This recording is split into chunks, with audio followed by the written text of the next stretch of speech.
అనగనగా ఒక పచ్చని శాంతమైన అరణ్యంలో సూర్యకాంతి కిరణాలు నీటి మీద మెరిసే అందమైన నది ఒకటి ఉంది. ఆ నది రహస్యం ఎవ్వరికీ తెలియదు. పక్షుల కిలకిలలు, నీటి శబ్దం అంతా అద్భుతంగా ఉంది. ఆ నది ఒడ్డున ఒక చిన్నపాటి గులాబీ గౌను వేసుకున్న సీత అనే అమ్మాయి ఉండేది. ప్రతిరోజు సీత నది దగ్గరికి వాలి నీటిలో ఆసక్తిగా తన ప్రతిబింబం చూసుకునేది. అయ్యో, లోపల ఏదో మెరిసిపోతుంది అని ఆమె ఆశ్చర్యపోయింది. ఒక రోజు సీత నీటిని చూస్తూ ఉండగా నది లోతుల్లోంచి బంగారు వెలుగులు బయటకు మెరుస్తూ కనిపించాయి. ఆ కాంతిని చూసిన సీత మరింత దగ్గరగా వాలి వాటిని చూడసాగింది. తలోనే హఠాత్తుగా ఒక పెద్ద వెండి చేప పైకి ఎగిరి వచ్చి సీతతో మాట్లాడింది. నువ్వు నిజంగా ధైర్యవంతురాలు సీత, నీకు రహస్య పుష్పాలు చూపిస్తాను అని చెప్పింది.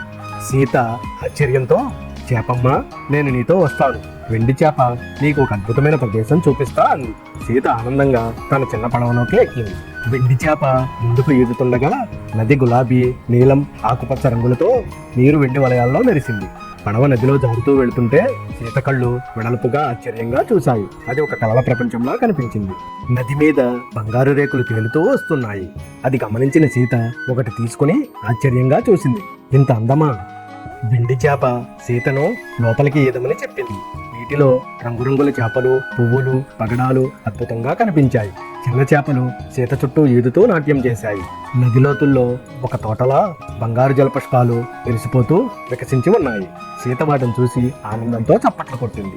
వెండి చేప మృదువుగా సీతతో చెప్పింది, ఇవి ప్రతి 100 ఏళ్లకు ఒకసారి మాత్రమే వికసించే మాయా పుష్పాలు. ఈ పువ్వులు నది యొక్క మాయా రహస్యం. వాటిని మంచి మనసున్న వాళ్ళకే చూపిస్తాం.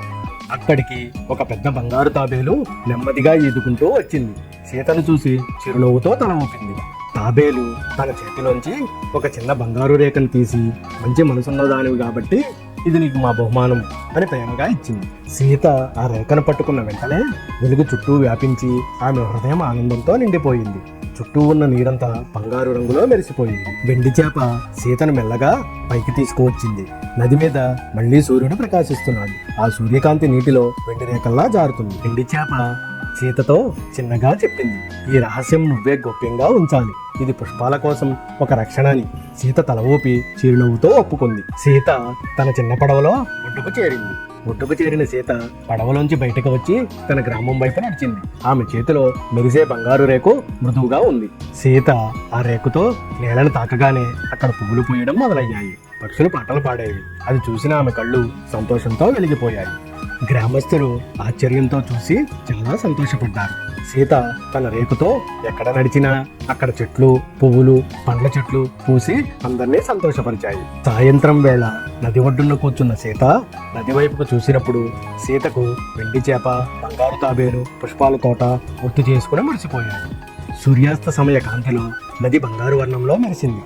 సీత ఆనందంగా చేతులు ఊపుతూ, ధన్యవాదాలు నా మిత్రులారా అని చెప్పింది. ఇలా బంగారు జలపుష్పాల రహస్యం సీత గుండెల్లో నిలిచిపోయింది. ఇలాంటి మరిన్ని కథల కోసం please like and subscribe my channel.